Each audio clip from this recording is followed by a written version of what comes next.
Well, look, we were very clear that finally the Tory party concluded that Boris Johnson was unfit to be Prime Minister. That was blindingly obvious a very long time ago. But having come to that conclusion, they can't now expect the country to allow him to cling on for weeks on end. And so it's very important. We said that if they're not going to remove him themselves, and it looks like they're not, then we would step up in the national interest and bring this vote of no confidence.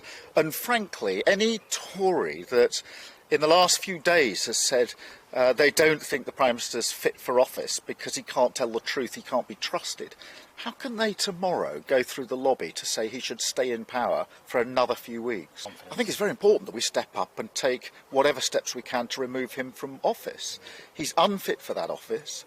The reason that he is leaving office is, unlike previous Prime Ministers where it was a policy disagreement, he's leaving office because his own party have concluded that he can't be trusted. That if they go out on media with lines, those lines are going to unravel because they haven't got the substance of truth behind them. That is intolerable for the country as we go into the next weeks into September. For many people, this will be absolutely on their minds. You know, lots of people can't make ends meet at the moment, really struggling with their bills. If those prices go up again, and it looks like they will, then that's going to cause even more anguish. On this issue, Labour has led from the front, so we were out there very early at the turn of the year saying there should be a windfall tax, tax the excess profits from oil and gas companies and use them for the energy bills of those most in need. The government was slow on that, refused to see why that was such a good idea, finally came to it. We still think there's other things they should do, shouldn't be introducing and having the national insurance tax hike in the middle of a cost of living crisis. And frankly, what we need is an emergency budget to look at those price rises and put in place the support package that is needed. What you're not hearing, by the way, from any of the Tory candidates is any practical measures to address the cost of living crisis. They're in this fantasy world of spending commitments, £330 billion of spending commitments, when they can't say where the money is going to come from. And I think for millions of people who are going to struggle this autumn, they'll be looking at this circus of Tory contenders, baffled as to whether they live in the real world.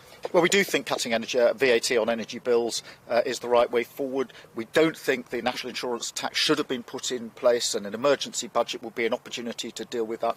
There are other things that need to be done. Insulating homes is desperately overdue. That would reduce bills significantly for millions of people across the country if that was put in place. So there are practical things that can be done.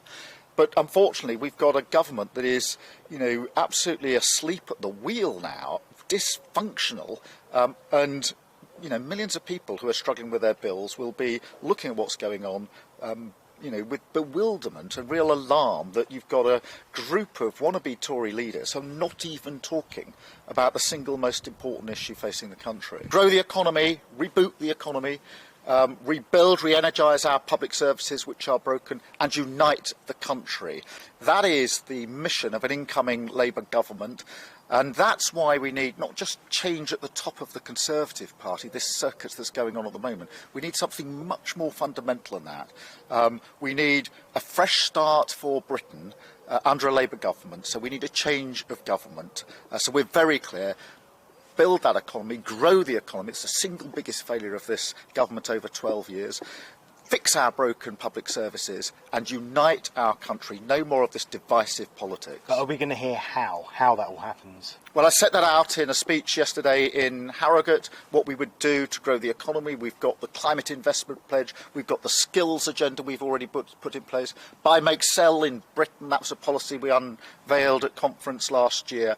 So there are many things to support that growth agenda. We've been very clear on public services. We want preventative models for health, for mental health, for crime, and we need to bring the country together, no more of this divisive politics, ending the era of toxic division.